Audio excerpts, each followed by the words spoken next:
Hi, everybody. I hope you're all having a nice week off with me gone in Cheney this week. Um, in this segment, which I will try and keep all of my segments roughly the same length, I'm going to be covering uh, selection and recruitment.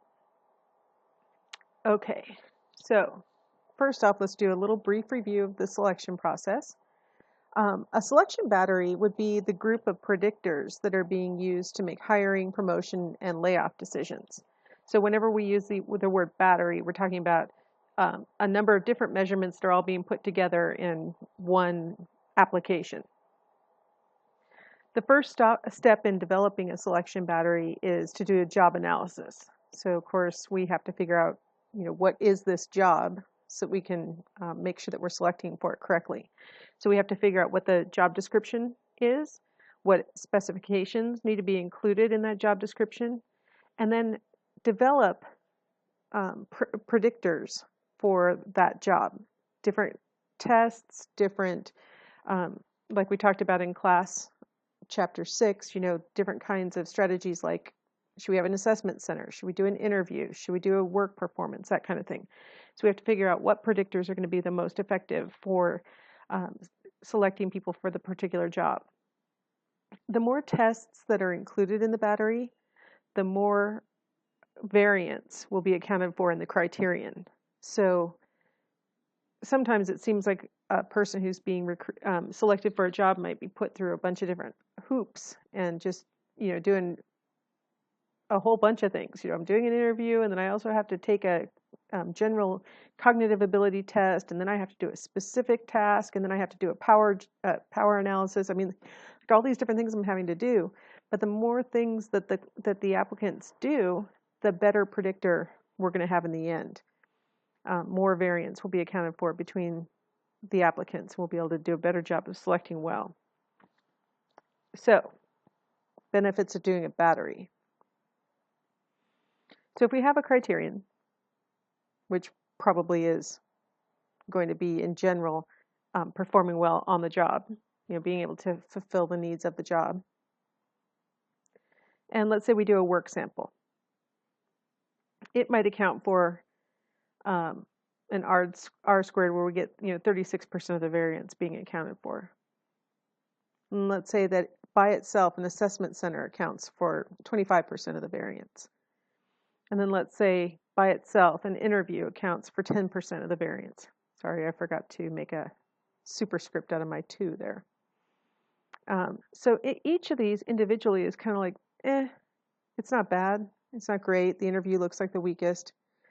But if we were to do all 3 of these things, we end up with an R squared of 55%. So we end up with 55% of the variance being accounted for by this group of individual tests. So it seems all of a sudden like maybe it's worth our while to boost. We're doubling, more than doubling the value of the assessment center, which, if you recall, the assessment center has lots of different components within it. We're boosting it, we're doubling it.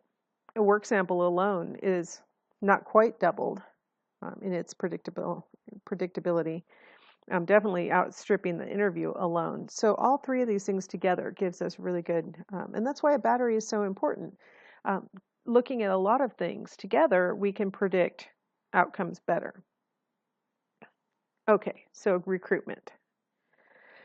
Recruitment is the term that we use for encouraging potentially qualified applicants to seek employment with a particular company.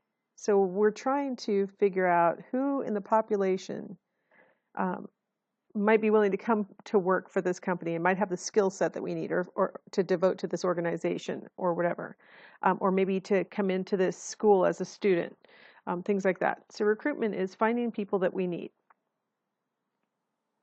The quality or the efficiency of the selection system is going to be limited by the applicant quality. So no matter how great your selection battery is, if your applicants just aren't that good, you're just going to be, I guess, picking the best among the group, but not necessarily achieving the goals of the organization because you really don't have the applicants that you wish that you had. Sometimes applicants aren't coming to you because they don't know that there is an opportunity. One of the things college students hear all the time is, there are a lot of scholarships out there that you've never heard of. I've always heard that, by the way. I'm not a scholarship expert, but I've heard that all the time. And then it's never followed up with, and here's where they are. Like, here's how you find them. I've searched and searched on the internet. I have 2 kids in college, and so I've searched and searched, and I'm not finding these obscure things that my kids qualify for. So um, theoretically, there are these opportunities out in the world that we may never hear about because they aren't doing very good recruitment. And so the people who are finding out may be less than ideal, maybe fulfilling some of the criteria, not all of them.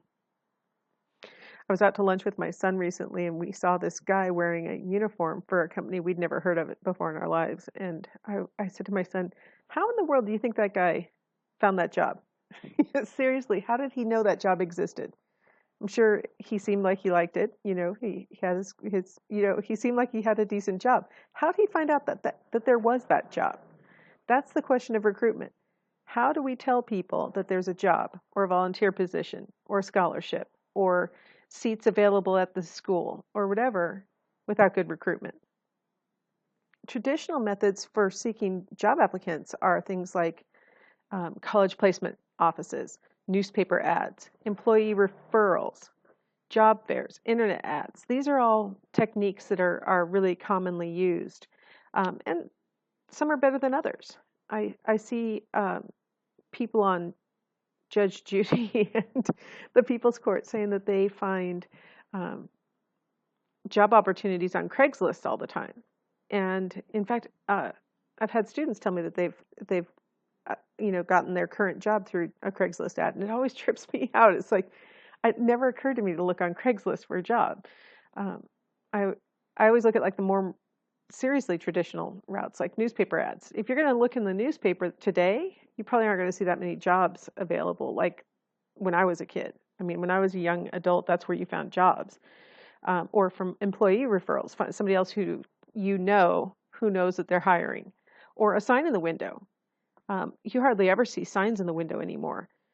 Those are more classic ways. Job fairs, really popular. A lot of times that's a really good way to match up potential employees with potential employers. But it's tough to recruit. It's tough to hit the target of who you need. Recent trends. Recruits are really prone today, modern recruits are really prone to look for the organization's reputation, the organization's values. So instead of just being purely concerned with an income, job applicants are concerned about earning a living, but also other things, like working for a company they can be proud of, things like that. Researchers have labeled the person-environment fit as this match, and this, applicants' drive to find a match between their own knowledge, skills, abilities, all those other intangibles and values, and then the job's demands and the organization's characteristics, so that the applicants are carefully seeking out jobs that they think will match who they are and what they're good at. For a lot of applicants, and particularly racially diverse applicants, community diversity. So like, where is this company headquartered, where maybe I'd have to move? What would the climate be like? Looking for a community with diversity and a lot of individual differences may be more attractive to people who are of a minority group or have individual differences that aren't very common in certain locales and are more common in other locales. A lot of times people are scared of moving from someplace like Seattle to, let's say, someplace in the Midwest because they're worried that the dynamic will be different, that they won't fit in, things like that. And these are things that employees are more concerned about than they used to be. Recent trends from the employer side would include things like the use of the internet. Job boards are one place to put job ads, and some of you might be familiar, like I mentioned Craigslist, but there are other formal ones, like there used to be one called Northwest Job Listing or something. I don't know if that one still exists anymore, but those kinds of things, Monster and those things. But also, employers oftentimes rely on their own website, and people who are targeting a particular company and want to ultimately work there will frequently visit that website. Um, when I was in grad school, the way that you found out that there was an academic position available is by looking at the APA Monitor or the APS. Um, what is that one called? I can't remember what the APS Observer. And in the back, they would have job, like basically want ads in psychology in academia. Now the backs of those magazines have gotten really short. Hardly any universities are advertising in those anymore. Instead, what they do is use their own website. If you want to work for the University of Washington, you better be checking their website to see if they have any jobs available, because they really aren't wasting their time and energy publishing in these resources anymore, because they can do it so much less expensively on their own website. And in this particular climate where there are a lot of applicants for every job opening, that works pretty fine for them. When you're in a more competitive from the employer's side, you might need to recruit more. When you have a job and you can't find a decent applicant to fill that job, you may have to start expanding your search. Another recent trend on the employer's side is checking people out using the internet. They call it cyber vetting.